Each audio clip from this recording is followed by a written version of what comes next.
Good afternoon, ladies and gentlemen. Today we're going to make Zuppa Tuscana. It's a favorite soup from Olive Garden. Hope you enjoy. Well, first we're going to cook some Italian sausage. Take the casings off them and break them down into small pieces.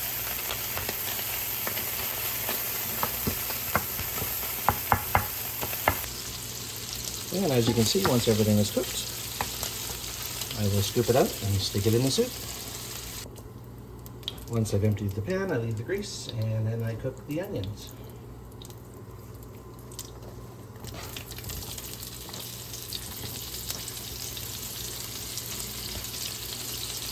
I'm going to caramelize these until they're golden brown before I stick them in the soup.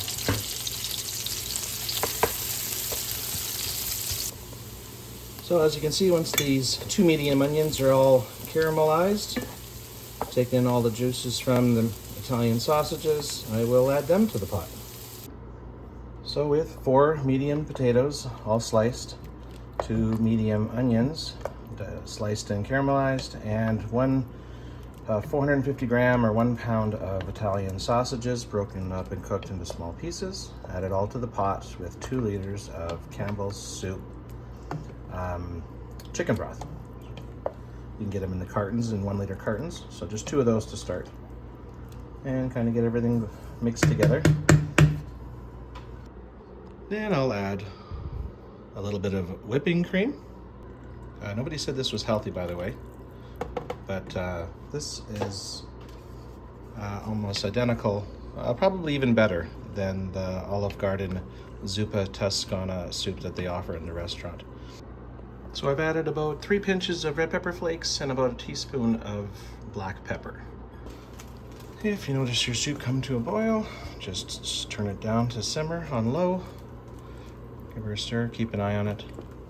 Once the potatoes are soft, it's done. I usually just let it simmer. Now that we have all the ingredients together, the next thing we have to do is just test it and make sure that it's the right flavors.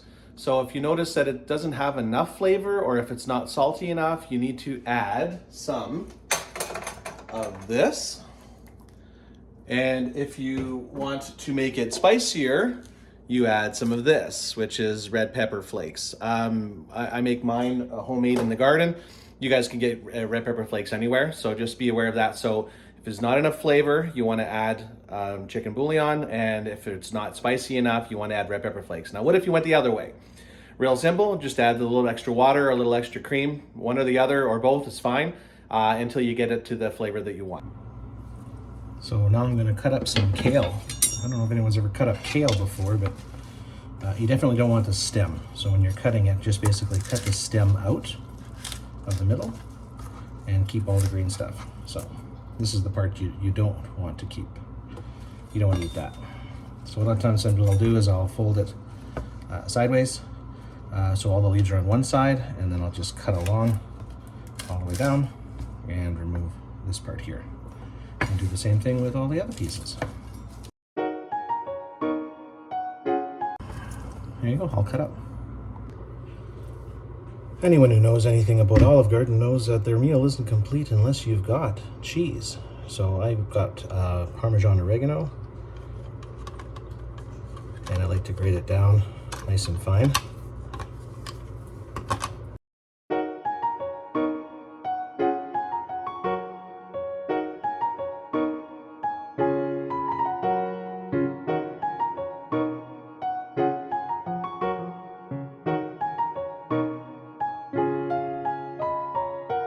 I hope this helps. I hope you enjoy your soup and have a great day.